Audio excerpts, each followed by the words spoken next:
vamos a dar inicio con el tema de diseño, ¿cierto? De software, lo que son los principios y los patrones del desarrollo de software.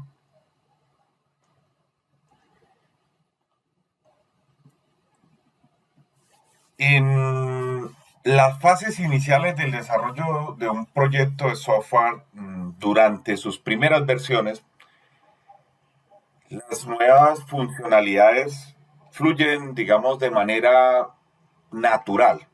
Casi parecen que se construyen solas. A medida que, digamos, los proyectos van avanzando y van creciendo, de repente toda esa magia empieza a desaparecer y comienzan a surgir una serie de problemas y situaciones que muestran algo que, digamos, no va bien.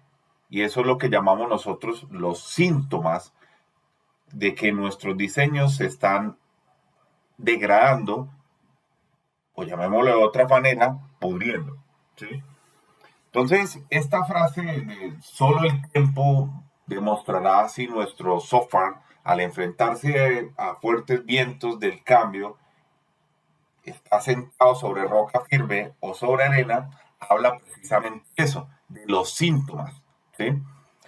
Digamos que los síntomas que más evidentemente es la rigidez, que nos habla de que el software se vuelve difícil de cambiar, incluso en tareas sencillas.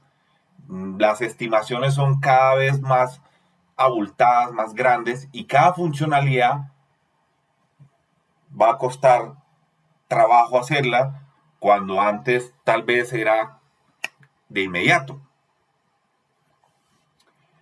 Otro síntoma, hablamos de la fragilidad, que está muy relacionado con la rigidez. La fragilidad es básicamente la tendencia a que el software se rompa en múltiples sitios cada vez que se hace un cambio, incluso eh, en partes que conceptualmente no tienen relación ninguna con la otra. Cuando subimos, digamos, una nueva versión que pudo haber costado mucho realizarla, resulta que se rompen cosas que aparentemente no tienen nada que ver con lo que hemos hecho anteriormente. Otro de los síntomas que nosotros vemos es la inmovilidad o la poca reutilización. Cuando, digamos, resulta imposible reutilizar software de otros proyectos o incluso de otras partes del mismo proyecto. Y suele ocurrir porque el módulo que queremos reutilizar tiene, digamos, una bolsa de dependencias demasiado grande como para asumir el esfuerzo y el riesgo de desacoplarlo. Entonces se piden cosas que son prácticamente una copia de otras funcionalidades de las que ya disponemos. Sin embargo, pues esto no parece ser una ventaja y empieza a costar demasiado sacar lo común para reutilizarlo. Y eso es la tendencia, digamos, que nos deja el copiar y duplicar código. Otro de los síntomas que nosotros vemos es la viscosidad. La viscosidad básicamente en el ámbito del diseño se da cuando es más sencillo hacer las cosas mal. Ahí es donde llevamos una frase muy coloquial que utilizamos en Latinoamérica, la ñapa, ¿cierto? Hacer la ñapa, que tratar de pronto de hacerlas por el camino trazado. Entonces la viscosidad en el entorno ocurre cuando el ecosistema de software es lento e ineficiente en el más amplio sentido de la palabra. Por ejemplo, cuando una vez tenemos la funcionalidad terminada, hacerle llegar a esta producción supone una auténtica aventura y se necesitan días o incluso semanas para poderlo lograr. ¿Sí? Entonces, los principios de desarrollo de software, pues básicamente son una serie de reglas y recomendaciones específicas que los programadores debemos seguir durante el desarrollo. Si nosotros queremos, obviamente, escribir un código limpio, que sea comprensible y que sea fácil de mantener. Entonces, podríamos decir que no hay ninguna varita mágica por medio del cual, digamos, se pueda transformar o una combinación de variables, clases y funciones en el código ideal, pero hay algunos consejos, unas sugerencias que pueden, digamos, ayudarnos como programadores a determinar si se está haciendo las cosas bien y tratar de evitar las situaciones que a modo de ejemplo, digamos, pudimos haber mencionado anteriormente con fragilidad, inmovilidad, viscosidad, cierto, rigidez, y que seguro que si llegamos, digamos, llevamos tiempo suficiente dedicándonos a esta maravillosa labor o a esta profesión de desarrollo de software, pues tal vez ya hemos vivido, ¿sí? Si no es que ya sucedió, al menos digamos de una manera similar, ¿cierto? Entonces, vamos a hablar de principios, ¿sí? Vamos a iniciar este cuento por principios de diseño, de software. Entonces, los principios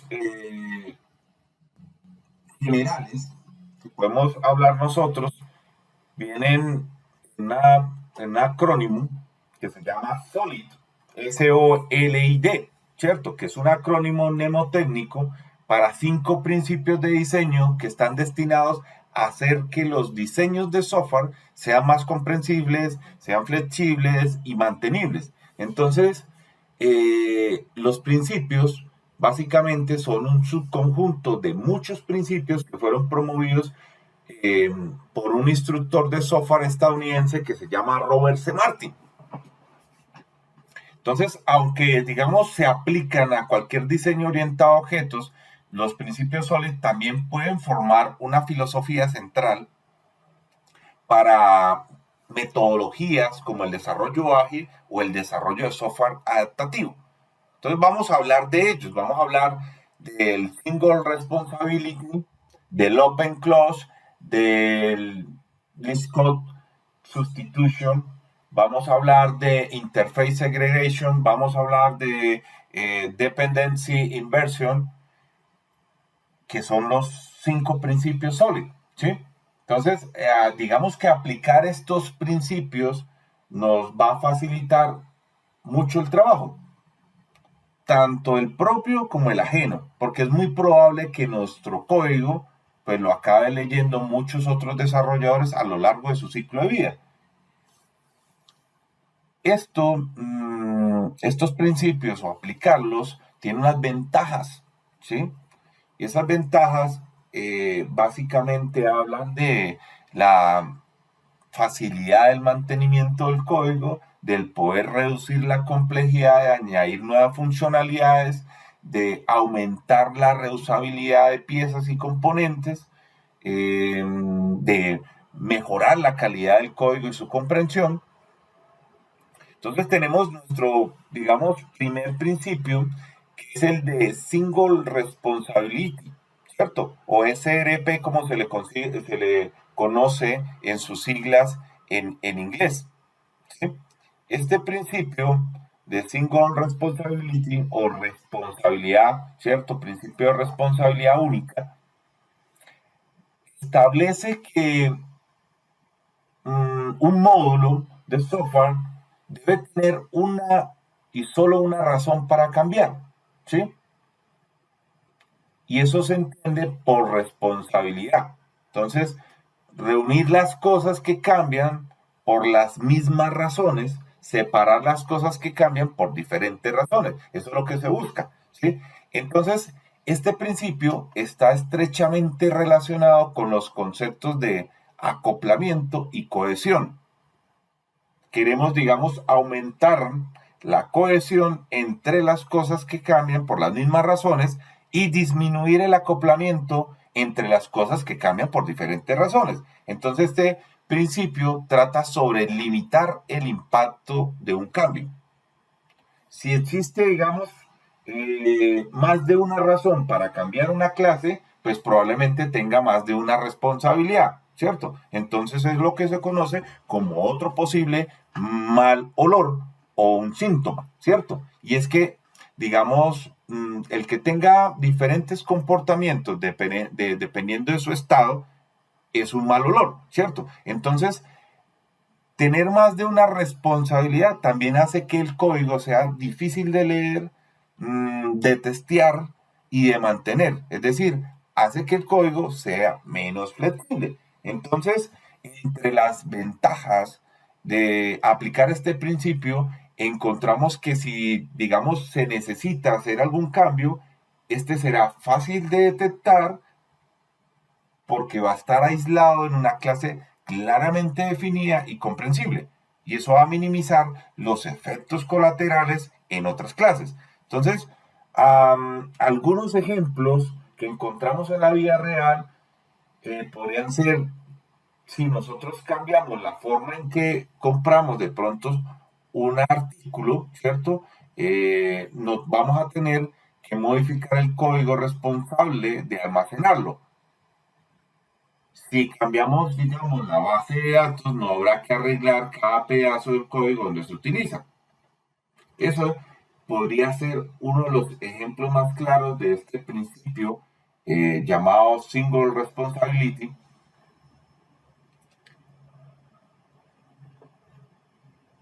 que lo vemos acá, digamos, expresado, ¿cierto? A través de este ejemplo. Pero pues hay muchas formas de expresarlo, ¿no?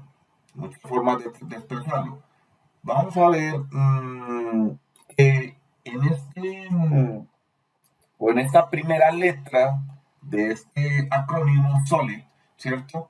Que es el principio de responsabilidad, la idea es que de este principio sea fácil de entender, pero que conforme un programa se van, digamos, haciendo mucho más grande, es más difícil de implementar, ¿cierto? Y lo que nos pide básicamente este principio es que cada clase debe tener una única responsabilidad, por lo que si estamos programando una clase que se ocupa de diferentes cosas, es conveniente partirla en dos o más clases, ¿cierto? Y con eso se consigue mayor mantenibilidad y se clarifica el código haciéndolo más mantenible. Entonces muchas veces estamos tentados de programar demasiadas cosas en una misma clase, pero eso va aumentando el acoplamiento de dos funcionalidades que pueden cambiar por razones diferentes en momentos distintos.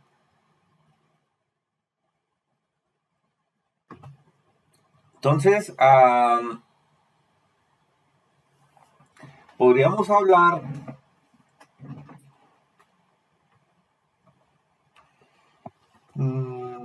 expresarlo, por ejemplo,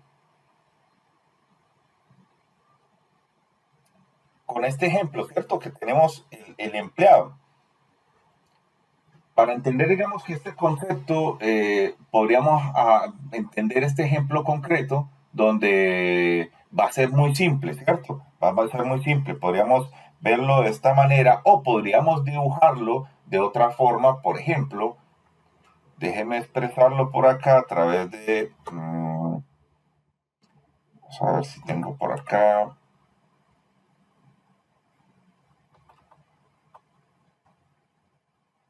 El whiteboard.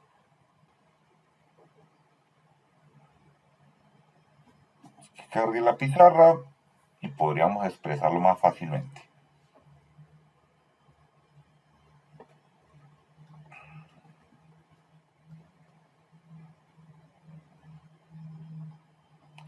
Digamos que tenemos esta clase.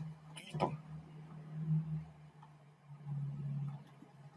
Tenemos básicamente una clase empleado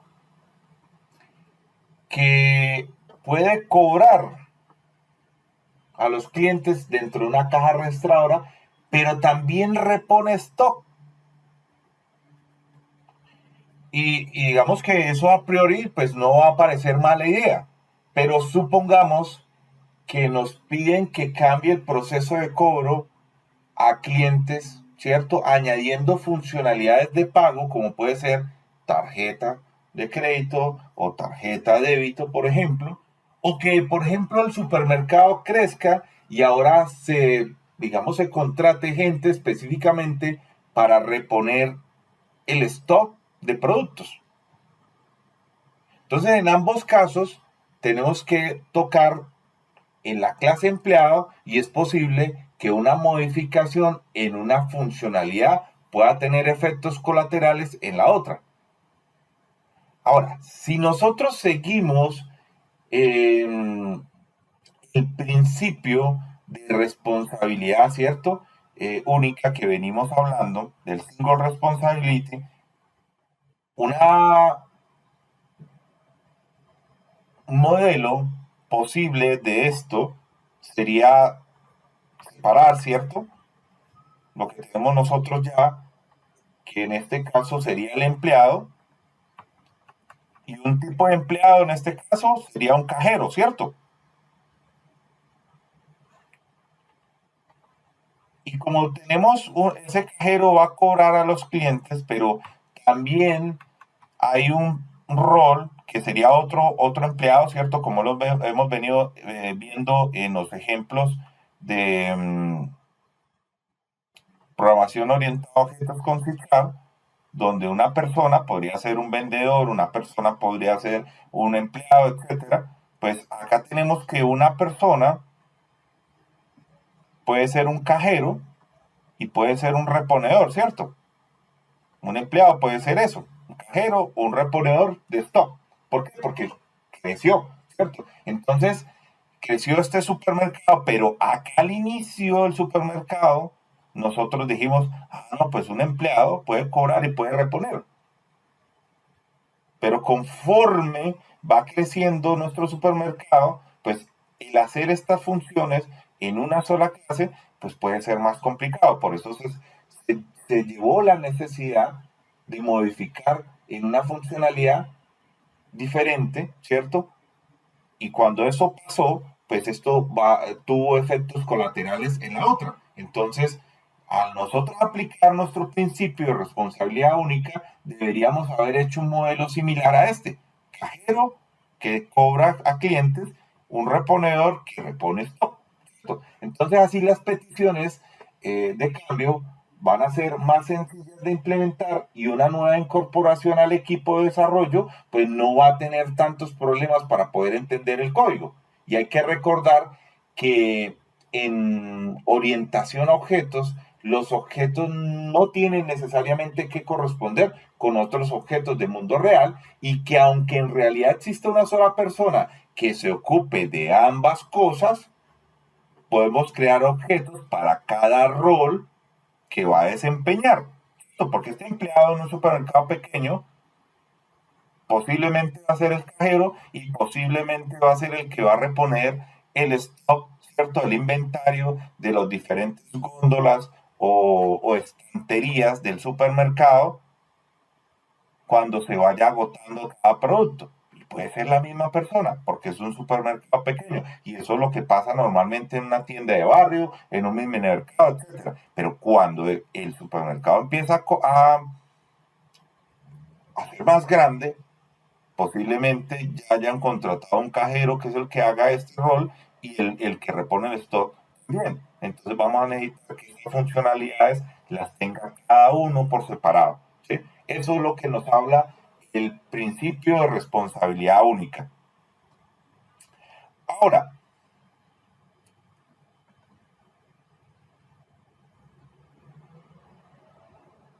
vamos a ver el segundo principio. El principio llamado Open Close, ¿cierto? O OCP en sus siglas en inglés. Este principio nos dice que los módulos del software deben ser abiertos para su extensión, pero cerrados para su modificación. ¿A qué se refiere con esto? Abierto para la extensión significa que el comportamiento del módulo puede extenderse y a medida que cambien los requisitos de la aplicación, podremos ampliar el módulo con nuevos comportamientos que satisfagan esos cambios. En otras palabras, podemos cambiar lo que hace el módulo. Ahora, cuando hablamos de cerrado por modificación, estamos hablando de que un módulo estará cerrado si dispone de una descripción, es decir, de una interfase que sea estable y que esté bien definida. Entonces, extender el comportamiento de un módulo no debería afectar al código que ya existe en el módulo. Es decir, el código original del módulo no debería haberse afectado y tener que modificarse. Entonces, digamos que esa es realmente la esencia de este principio. Debería ser fácil de cambiar el comportamiento de un módulo sin cambiar el código fuente de ese módulo. Eso no significa que nunca cambiará el código fuente. Lo que significa es que debemos esforzarnos por lograr que nuestro código esté bien estructurado, de forma que cuando el comportamiento cambie de la manera esperada, pues no debamos hacer cambios radicales en todos los módulos del sistema.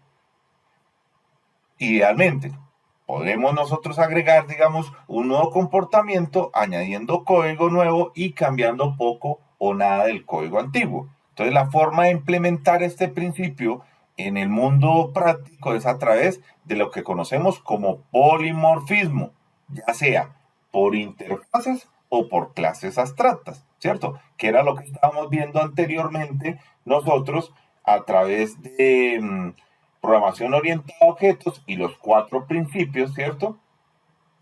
En C# de polimorfismo, que lo expresamos con varios ejemplos durante el proyecto que hicimos, ¿sí?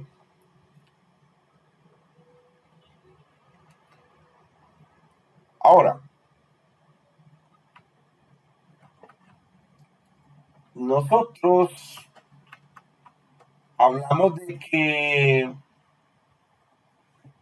polimorfismo eh, es logrado a través de interfaces y clases abstractas, ¿cierto? Y eso permite, digamos, que diferentes objetos pues respondan a un mismo mensaje de manera específica para cada uno, promoviendo un código que sea reutilizable y modular, ¿cierto? Entonces las interfaces definen conceptos de comportamiento, es decir, métodos que las clases pues, deben implementar, mientras que las clases abstractas proporcionan una estructura compartida y a veces, digamos, implementaciones parciales para sus posibles descendientes, por llamarlos de esa manera, o las clases hijas, ¿cierto? Y ambas técnicas, digamos, permiten desacoplar el código, haciendo que el programa sea más flexible, más fácil de entender, incluso entre clases que no estén relacionadas, ¿sí?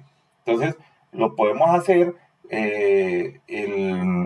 la aplicabilidad de este principio a través de polimorfismo o a través de clases abstractas, cualquiera de los dos, ¿cierto? Entonces, pues el polimorfismo con interfaces, que es, digamos, donde una interfaz define un conjunto de métodos que una clase debe implementar estableciendo un contrato de comportamiento. Y eso es básicamente en la aplicación, estamos diciendo que las clases diferentes, incluso si no comparten un ancestro común, pues pueden implementar la misma interfaz permitiendo que compartan un comportamiento definido. Y eso nos entrega unas ventajas como puede ser la flexibilidad, porque permite, digamos, codificar para interfaces haciendo el código independiente de implementaciones específicas de clase, nos ayuda con reutilización porque, digamos, un tipo de interfaz puede ser utilizado por una gran variedad de clases, mejorando la reutilización del código. Y digamos que también tenemos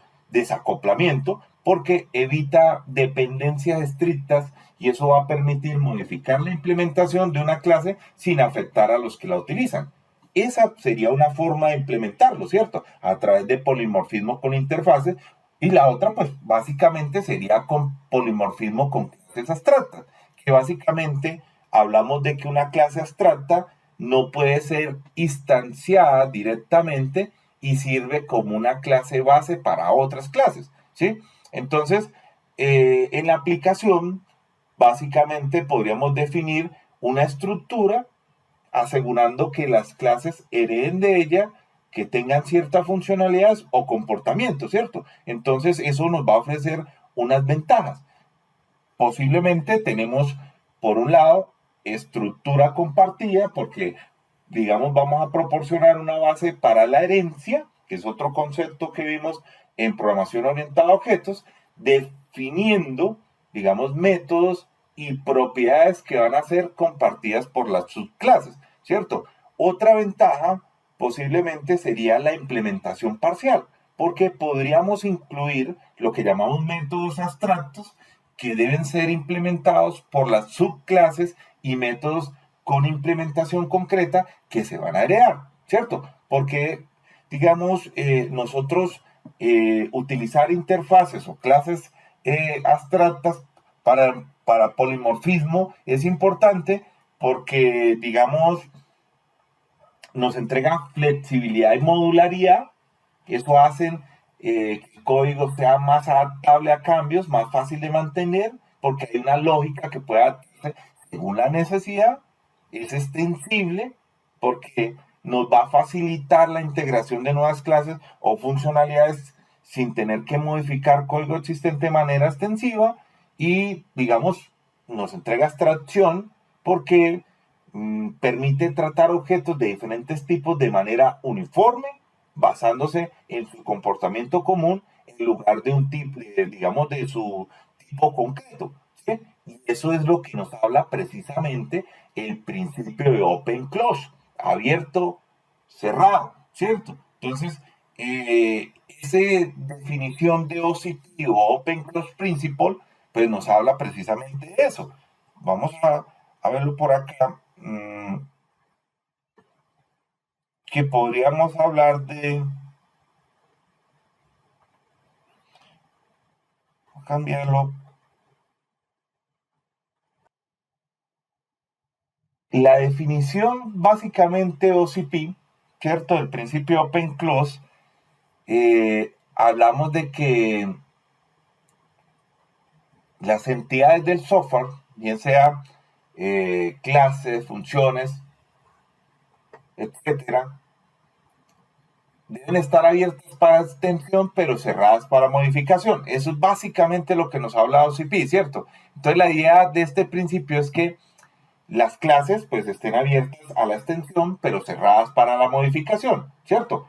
Eso significa que antes de, digamos, peticiones de cambio en nuestro programa, hay que ser capaces de poder añadir funcionalidades y modificar la existente, ¿cierto? Para que sea posible, obviamente. Por lo general, en un mal diseño, modificar una funcionalidad durante el ciclo de vida suele conllevar una cadena de cambios en módulos dependientes y ese efecto puede propagarse en una cascada si el código está muy acoplado. Entonces, la forma más común, digamos, de seguir el principio de Open Close es usar interfaces o esas estrategias que explicaba anteriormente, de las que van a depender implementaciones concretas. Y de esta manera, pues, puede cambiarse la implementación de la clase concreta manteniendo la interfaz intacta, ¿cierto? Entonces, supongamos que nosotros tenemos una empresa que desde sus comienzos ha estado vendiendo agua embotellada, ¿cierto? Y su programa inicialmente tendría una forma como esta que vemos en pantalla. Empresa embotelladora, ¿cierto? Que tiene líquido a través de una botella de agua, ¿cierto? Eso es lo que hacen, ¿sí? Pero ahora ha surgido una oportunidad de negocio y quiere empezar a vender botellas de té helado, de gaseosa o cualquier otra, ¿cierto? Entonces necesitamos hacer un cambio a su modelo. Entonces, lo primero que podría nos ocurrido para la aplicabilidad de ese cambio es que nosotros podríamos tener algo similar a esto, ¿cierto? Ya no vendemos solamente agua o ya no solamente implementamos agua, sino que ya podemos tener helado, té helado. ¿Sí? Entonces, eso es una primera aproximación, podría ser, pero eso implicaría también realizar cambios en la empresa, que tiene que aprender a comunicarse con el nuevo tipo de botella, que probablemente sea muy parecido al anterior. Pero, ¿qué sucede?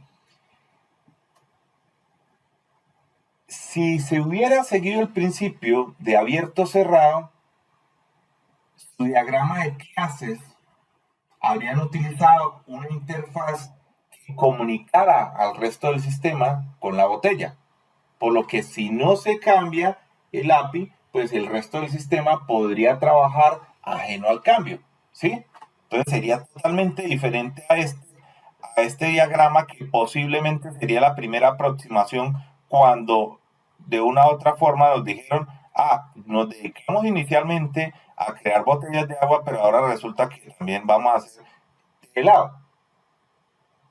Entonces, si hubiéramos aplicado el principio de Open Close desde el inicio, este proyecto o esta aplicación probablemente en su diagrama de clases tendría una aproximación como esta.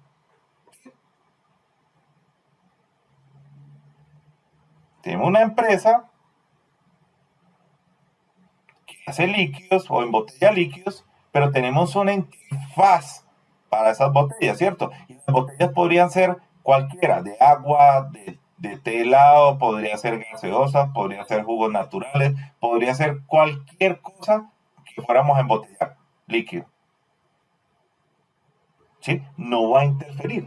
Entonces, seguir, digamos, este principio ayuda a que nuestro sistema sea más mantenible en el tiempo y que soporte mejor los cambios. Aunque, digamos, ante todo hay que usar el sentido común.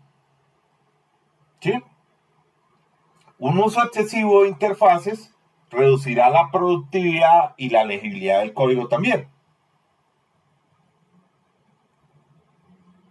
Pero, digamos que acá, en la solución inicial, nos funcionaría bastante para el crecimiento de esta empresa, ¿cierto?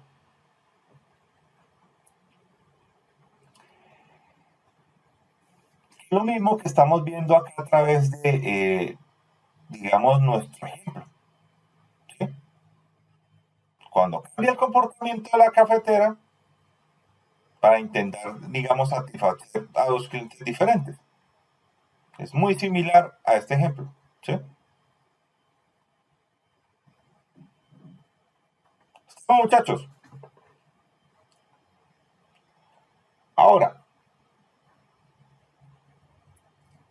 ese es nuestro segundo principio, ¿cierto? Vamos en el acrónimo de Solid en la letra O, Open Close. Vamos a hablar del tercer principio, ¿sí? Que es el que conocemos nosotros como el scope substitution. Y ese principio del scope substitution o sustitución del scope nos habla de que los objetos de un programa deberían ser reemplazables por instancias de sus subtipos sin alterar el correcto funcionamiento del programa. Entonces, básicamente, estaríamos diciendo, si se ve como un pato, hace quack como un pato, pero necesita baterías, probablemente tengamos la abstracción incorrecta, ¿cierto? Entonces, si básicamente si en alguna parte de nuestro código estamos usando una clase y esta clase es extendida, tenemos que poder utilizar cualquiera de las clases hijas y que el programa siga siendo válido. Esto nos obliga a asegurarnos de que cuando extendemos una clase no estamos alterando el comportamiento de la clase padre. Entonces, para nosotros, digamos, Este principio ayuda a,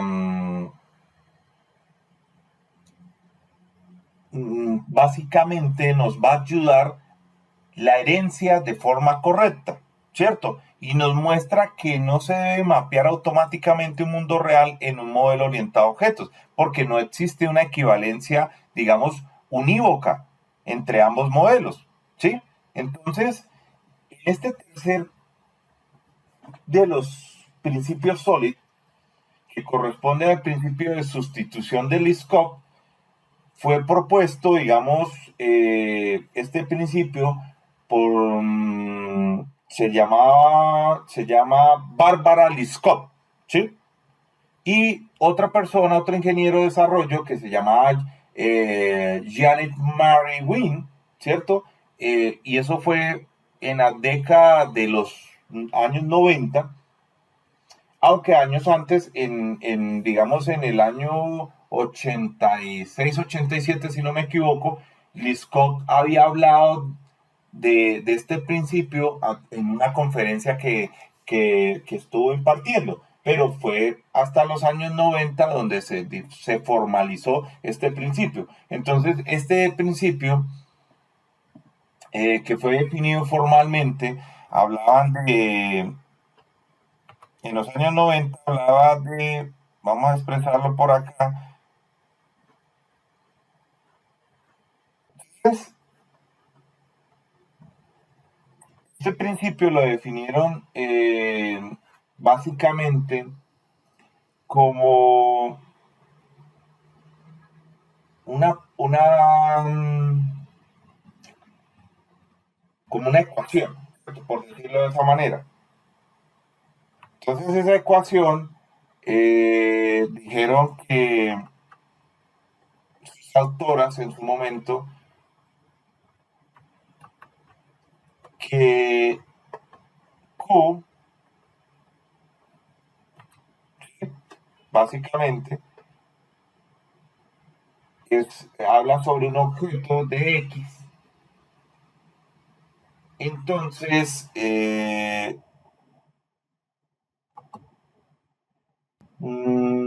si esto sería como XT, ¿cierto? Más o menos, ¿sí? Que debe ser un objeto probable de un tipo S, algo así. Entonces, ¿qué sucedió? Estamos diciendo que si S, ¿sí?, menor T, ¿cierto?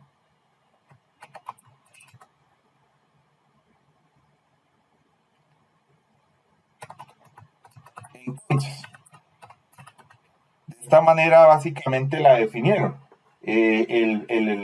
Digamos, el principio de Liskov. Y habla de que si S menor en T, ¿cierto? Si es, digamos, ese es un subtipo de T, ¿cierto? Ese es un subtipo de T.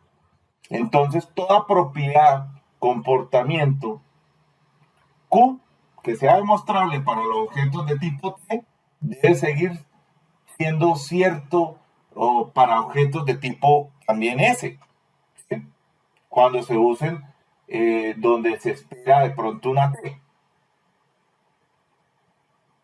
Entonces, si S menor igual, entonces, ¿cierto? Entonces tiene unas implicaciones. Siempre que Q se, digamos, se refiera solo a los que especifica T, es decir, su contrato público. Entonces, las implicaciones prácticas habla de que para que ese sea un subtipo conductual de T, entonces hay unas precondiciones que exige el método antes de ejecutarse. Ese no puede fortalecerlas, debe aceptar al menos lo que acepta T. Hay unas poscondiciones, porque lo que promete tras ejecutarse, ¿cierto? Que es S, no puede debilitarlas. Entonces debe cumplir como ni mínimo lo que promete también T, ¿sí? También hay unas variantes del tipo T. S debe preservarlas. y hay unos efectos colaterales, lo que llamamos historia, ¿cierto? Ese no debe introducir cambios de estado que sean observables, que violen las expectativas que establece, ¿sí? Entonces, esa parte es importante. Ah, ahora, eso nos, nos lo, digamos, nos lo podemos traducir a un lenguaje orientado a objetos, donde podríamos decir que si a un método Q le podemos pasar objetos X de la clase T, el método hace correctamente su función. Si tenemos una clase S que hereda de la clase T, entonces un objeto Y de la clase S debería ser capaz de pasarse a la función Q y esa funcionaría igualmente, ¿cierto? Entonces, eso lo podríamos describir eh, diciendo que cada clase hereda de otra que pueda usarse como su padre sin necesidad de conocer diferencias entre ellos. Entonces podríamos decir que si nosotros tuviésemos acá Visual Studio,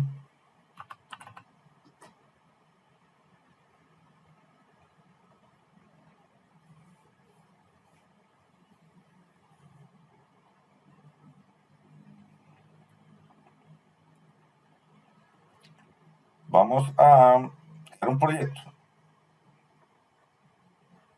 proyecto base, a, digamos, hablar un poquito del ejemplo.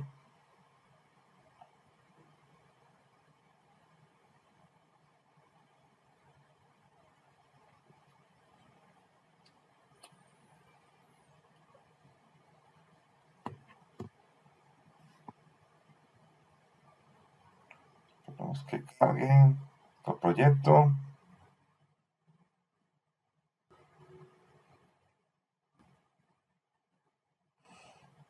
Vamos a hacer una aplicación de consola muy sencillita para hablar de LSP, ¿cierto? List Code Substitution Principle. Entonces, vamos a hablar de que para ejemplarizarlo, por poner un ejemplo de buen uso del principio del scope, vamos a ver un ejemplo con vehículos, algo muy sencillo. Entonces, tenemos nosotros, vamos a hacer acá una clase que en este caso va a ser una interfaz. ¿Sí?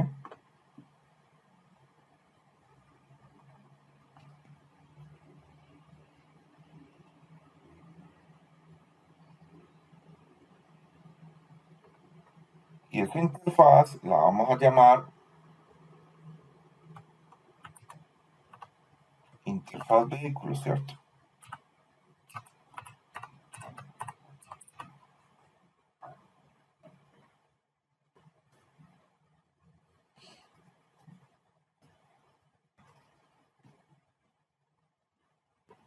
Y esa interfaz vehículos, vamos a colocarla por acá que está pública,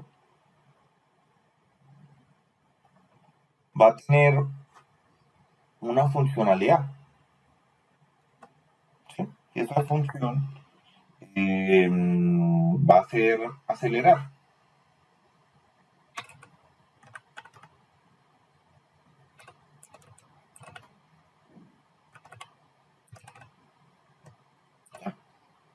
Para de contar, ¿sí? Pero tenemos también una clase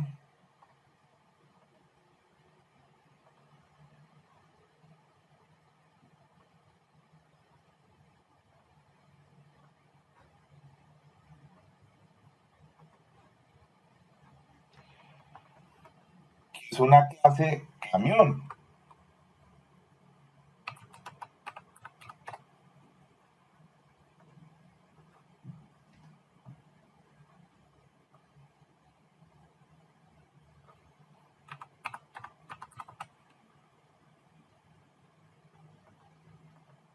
¿sí? Y esta clase camión tiene una función también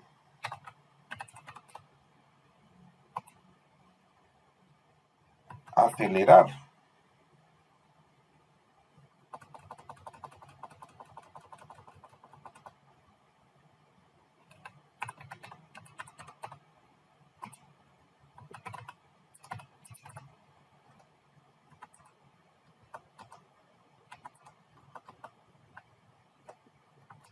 ¿Sí? Y puede ser posiblemente una extensión, ¿cierto? Que extiende, una funcionalidad que extiende eh,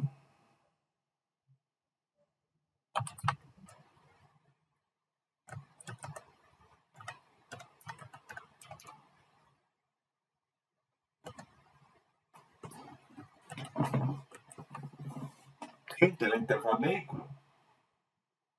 Donde esa interfaz vehículo, pues obviamente tiene una funcionalidad, ¿cierto? Un método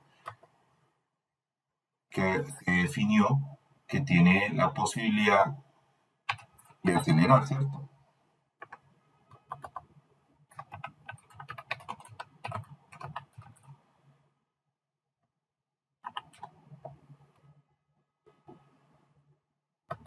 Podrá probablemente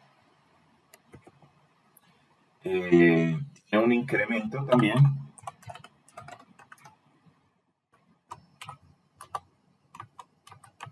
de voltaje.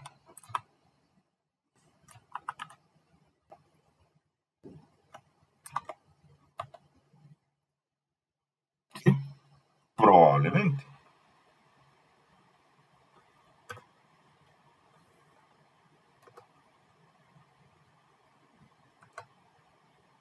Ahora, también tenemos, probablemente habría una clase que fuese, por ejemplo, mm, un carro eléctrico, ¿cierto?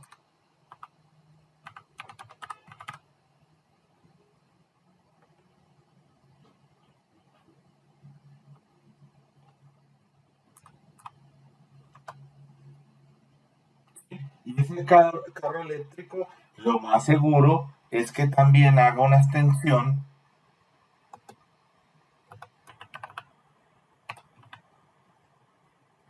de la interfaz que hemos creado, ¿cierto? Que fue la extensión vehículo,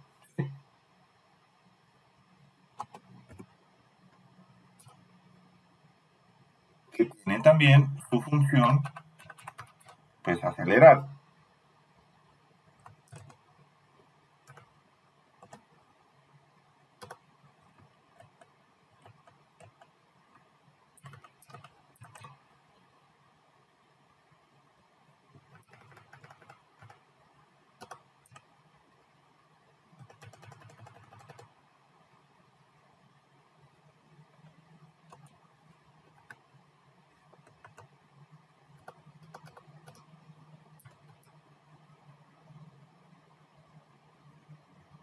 Y probablemente, eh, y acá en el camión simplemente vamos a cambiar un aspecto, de que este no necesita incrementar voltaje, ¿cierto? Este no necesita ese incremento de voltaje, pero sí necesita hacer algo. El camión no lo necesita, pero el carro eléctrico sí necesita un incremento de voltaje, versus que el camión necesitaría, por ejemplo, eh, introducir más combustible.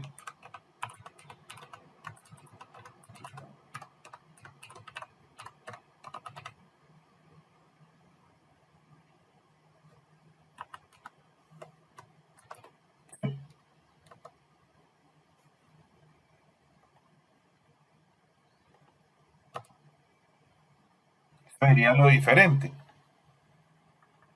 entre el uno y el otro, ¿cierto? O sea, acá incrementamos el voltaje, necesitamos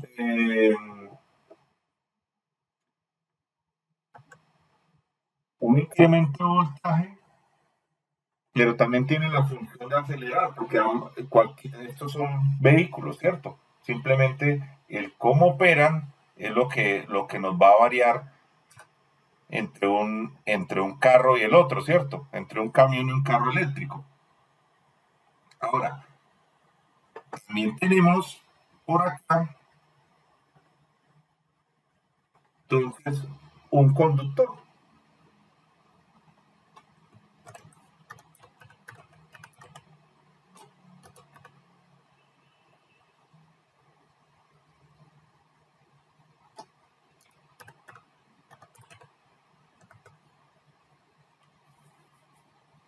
Y ese conductor, entonces, tiene una función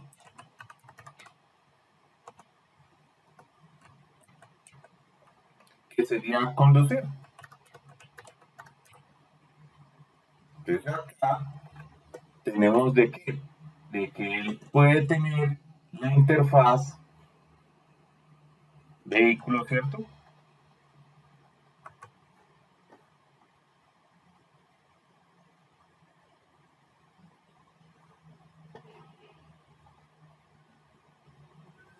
Y podría tener una cantidad de funcionalidades o de otras funcionalidades que fuera a implementar.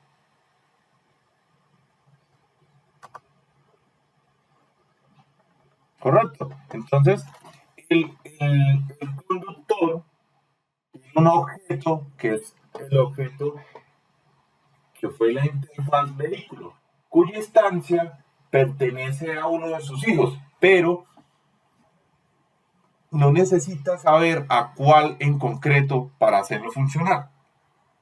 ¿Sí? Entonces, seguir este principio hace más sencilla la implementación de nuevas clases hijas.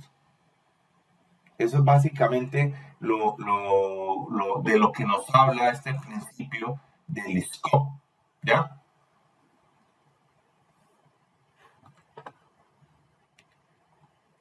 Bueno,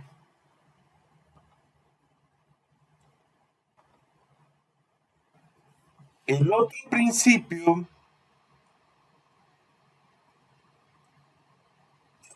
corresponde a la letra I de este acrónimo. Nos habla de Interface Segregation, ¿sí? El principio de la segregación de interfaces, que básicamente establece que muchas interfaces cliente que son específicas son mejores que una interfaz de propósito general. Entonces, cuando los clientes son forzados a utilizar interfaces que no usan por completo, están sujetos a cambios de esa interfaz. Y eso a la final resulta en un acoplamiento innecesario entre los clientes. Dicho de otra forma, pues cuando un cliente depende de una clase que implementa una interfaz cuya funcionalidad este cliente no usa, pero que otros clientes sí, pues este cliente estará siendo afectado por los cambios que forcen otros clientes en la clase en cuestión, ¿sí? Entonces, debemos intentar evitar este tipo de acoplamiento cuanto sea posible. Y eso se consigue, pues básicamente separando las interfaces en otras más pequeñas y que sean específicas. ¿Sí? De eso nos habla ese principio de segregación de interfaces. ¿Sí? Entonces, en este cuarto principio del acrónimo SOLID, el principio de segregación de interfaz, muchas personas lo confunden con el principio de responsabilidad única, que tiene ciertos matices diferentes que vamos a ver, digamos, más adelante, ¿cierto? Digamos que este principio fue propuesto originalmente por un ingeniero llamado Robert C. Martin, que se conoce mucho en el medio como con un apodo que es el Uncle Bob o el tío Bob, ¿cierto? El tío Bob definió, digamos que para referirse a este principio, lo definió en varias frases, ¿sí? Se hablaba de que muchas interfaces específicas son mejores que una única más general, que los clientes no deberían verse forzados a depender de interfaces que no usan. Entonces, cuando los clientes son forzados a utilizar interfaces que no usan por completo, pues están sujetos a cambios de esa interfaz. Y esto al final resulta en un acoplamiento innecesario entre los clientes. Dicho de otra forma, pues cuando un cliente depende de una clase que implementa una interfaz cuya funcionalidad está, digamos, este cliente no usa, pero que los otros clientes sí usan, este cliente estará siendo afectado por los cambios que forcen a otros clientes en la clase en cuestión, ¿cierto? Entonces, eso se aplica en ejemplos muy sencillos. Debemos, digamos, intentar evitar este tipo de acoplamiento cuando sea posible, y eso se consigue separando interfaces en otra más pequeña y específica. Entonces, si nosotros, digamos, hay casos de proyectos que se han vuelto inmantenibles debido a la violación de este principio, al crearse una clase en la que se va metiendo casi toda la funcionalidad en lugar de ir extrayéndola en diferentes clases. Y eso en ocasiones, esta clase suele ser lo que llamamos un singleton, que lo vamos a ver más adelante, que es uno de los patrones, el patrón singleton, que está accesible siempre para el resto del programa. Entonces, esto va provocando que casi todos los cambios y los bugs se encuentren siempre en la misma clase, y normalmente arreglar o modificar algo que en esta clase pues va a conllevar consecuencias inesperadas en el resto de esta.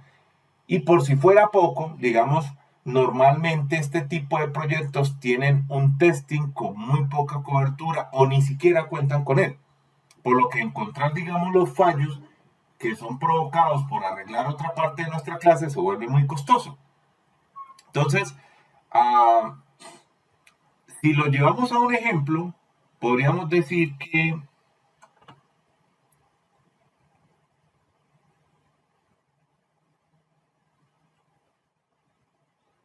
en este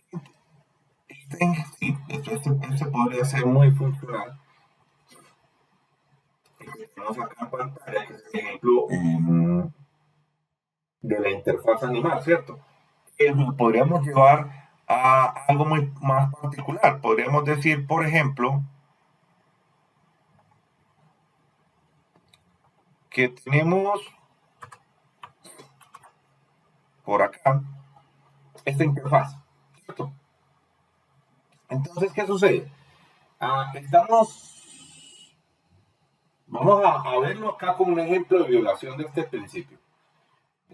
Tenemos o estamos implementando un zoológico y queremos crear una interfaz que sirva para todas las aves.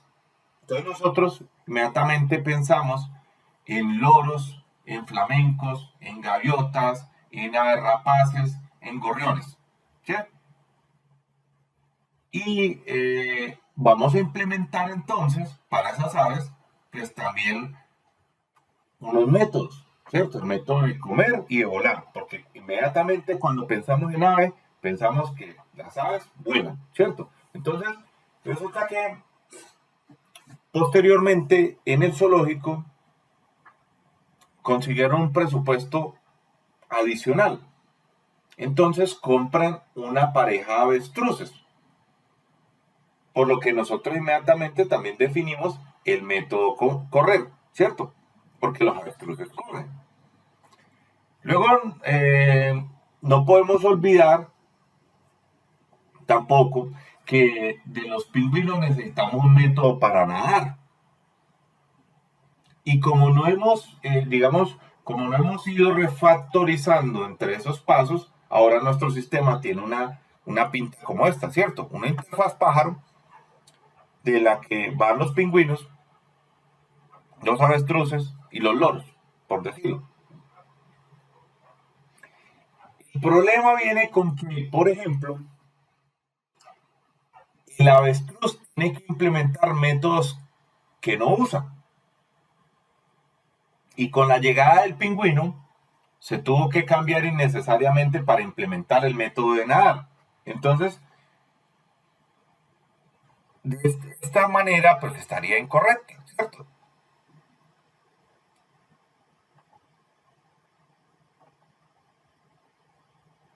Entonces nosotros debimos haber hecho un modelo más atado a esto. ¿Sí? ¿Por qué? Porque nosotros debemos haber dividido la interfaz en notas más pequeñas de esta manera. ¿Sí? Teníamos acá una interfaz que era la interfaz pájaro que la aplicábamos a cada uno de los sujetos, a cada uno de los tipos de aves, y esa hacía todo. Hacía comer, correr, nadar, volar, etcétera, ¿cierto?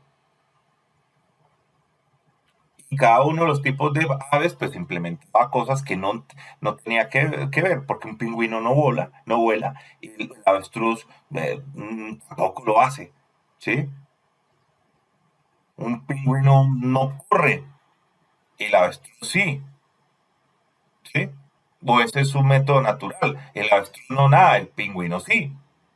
El loro tampoco nada, tampoco corre. Bueno, en su mayoría, ¿cierto? No corre, porque esa no es digamos, su acción. El loro vuela, pero eso no lo hace ni el avestruz ni lo hace el pingüino. Ahora, si nosotros, para poderlo cumplir, pues digamos, la manera correcta, debimos haber diseñado interfaces pequeñas que cumplan con cada labor. ¿Por qué? Porque el avestruz implementa una interfaz que es un corredor, una interfaz para corredor, porque el avestruz sí corre, pero también es un pájaro simple, es decir, que es un pájaro que no vuela. Lo mismo es el pingüino. El pingüino es un pájaro simple, pero él nada. Por eso la implementación de la interfaz nadador. El loro también es un pájaro simple, ¿sí? Pero la única diferencia es que este sí vuela.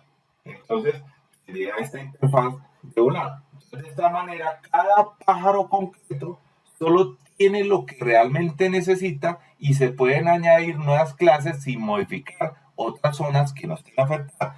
Esta es la manera de cómo se implementa este principio que estamos viendo como el cuarto principio del acrónimo SOLID, ¿sí? El Interface Segregation o principio de segregación de interfaz.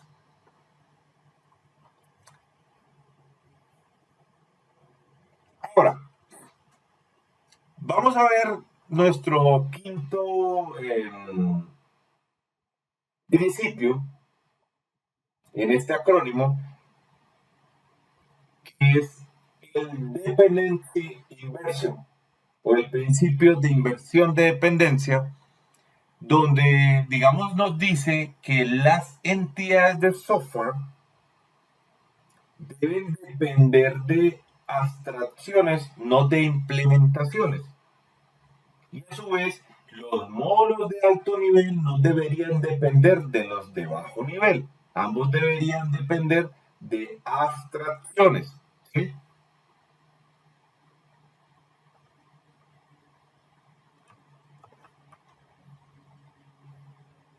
Entonces,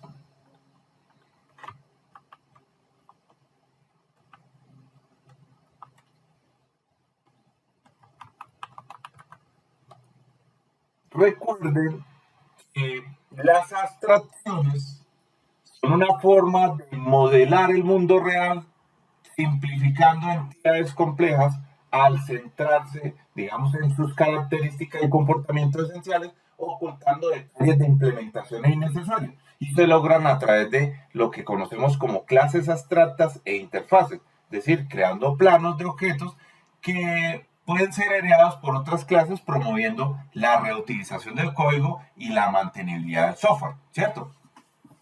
Entonces, eso funciona en lo esencial, permitiendo que nosotros como desarrolladores ver lo que digamos, de los objetos, sus características funcionales, que sean generales, sin preocuparnos del cómo, es decir, de los detalles específicos de su implementación. Entonces, se oculta información interna o no relevante y eso simplifica, digamos, la interfaz del objeto y lo hace más fácil de entender y usar.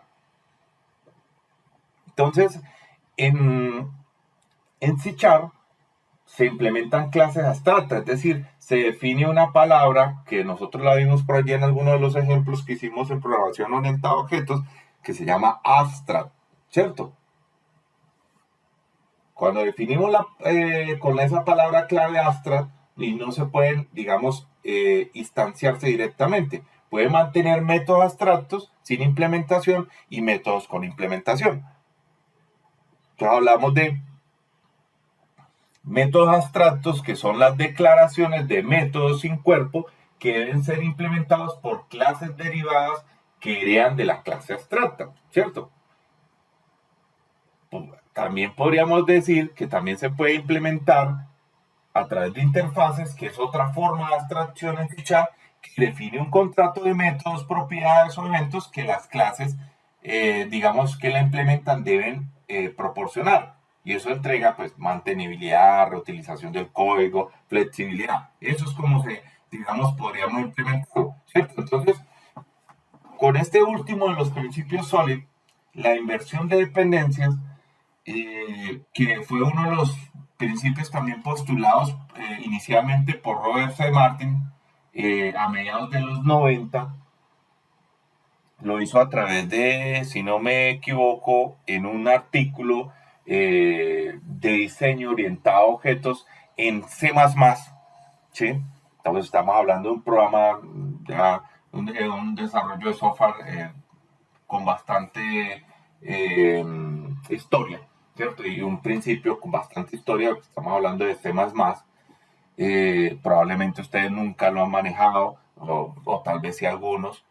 Eh, digamos, en la base teórica sobre lo que se basa la inyección de dependencias usada por muchos frameworks, como por ejemplo Spring, posiblemente ya nos haya sonado, si están familiarizados con alguno de esos software, framework que la implementa. Fue un concepto, digamos, bastante innovador porque supuso romper con el diseño conocido hasta esa fecha y, digamos, darle la vuelta a las dependencias entre objetos para reducir su acoplamiento y que pudieran reutilizarse y cambiarse más fácilmente, ¿cierto? Entonces, este principio de inversión de dependencias mmm, tiene unas premisas, ¿sí? Habla de que los módulos de alto nivel no deberían depender de los de bajo nivel, ¿cierto? Lo habíamos mencionado anteriormente, que ambos deberían depender de abstracciones, que las abstracciones no deberían depender de los detalles, que son los detalles los que deberían depender de las abstracciones. Entonces, en la orientación a objetos, lo normal es tener una jerarquía de objetos que se unen porque los de más alto nivel suelen incluir una instancia de los de más bajo nivel. Entonces podríamos decir que un bosque contiene árboles que a su vez contiene hojas que a su vez pues contienen células, ¿cierto? Entonces, por eso se eligió la palabra inversión, porque rompe con toda esta dinámica. Entonces, lo que se pretende es que no exista la necesidad de que los módulos dependan unos de otros, sino que dependan de abstracciones. Y de esta forma, nuestros módulos pueden ser más fácilmente reutilizados. Entonces, voy a ejemplarizar acá con usando algo que en su momento el autor de este principio, o esta postulación de este principio, hizo, en el que se expuso, digamos, o con el que lo hizo en su artículo, eh, considerando, digamos, que un botón, o un objeto botón y un objeto lámpara, digamos, el objeto botón reacciona a un estímulo cambiando su estado entre encendido y apagado. ¿Sí? Entonces puede usar un botón físico, uno de una interfaz gráfica de nuestro teléfono o incluso en algún tipo de sensor. Entonces, la lámpara, si recibe la orden de encenderse o de apagarse, actuará en consecuencia, no importa qué tipo de lámpara sea. Entonces, una, digamos, modelización clásica de este sistema sería una clase botón que contiene una instancia de clase lámpara a la que cambia su estado entre encendida y apagada, ¿cierto? Que es lo que estamos viendo ahí en pantalla. El problema de este modelo es que el botón está demasiado acoplado o ¿a qué? A la lámpara de manera innecesaria. Entonces, a este botón le costaría encender y apagar un motor, por ejemplo, porque ya tiene la lámpara dentro de su estructura. Entonces, si nosotros aplicáramos la inversión de tendencias a este sistema, podríamos conseguir una cosa muy diferente. ¿Sí? Podríamos estar hablando de esto. ¿Sí? Ahora ya digamos, ya no se conocen entre sí el botón y la lámpara, pero pueden funcionar juntos. De hecho, podríamos cambiar fácilmente el objeto que interactúa con el botón para que fuera un motor de un vehículo, por ejemplo. Entonces la interfaz botón no tiene ni que conocer cómo funciona el mecanismo del botón concreto, ni saber nada sobre la lámpara. Y probablemente muchos estarían pensando que seguramente nuestro botón esté pensado para utilizarse solo en lámparas, por genéricas que sean. Pero, digamos, eso podría solucionarse con la ayuda de un patrón que vamos a ver más adelante, que se llama el patrón adaptador, que adapte, digamos, la información que reciba el objeto con la que se espera recibir. Entonces, eso es una manera, digamos, fácil de trabajar con software de terceros que no podemos cambiar, por ejemplo. Entonces, podríamos decir que cuando usamos el patrón adaptador tendríamos una cosa como esta. Un ejemplo diagramado de esta manera. Entonces,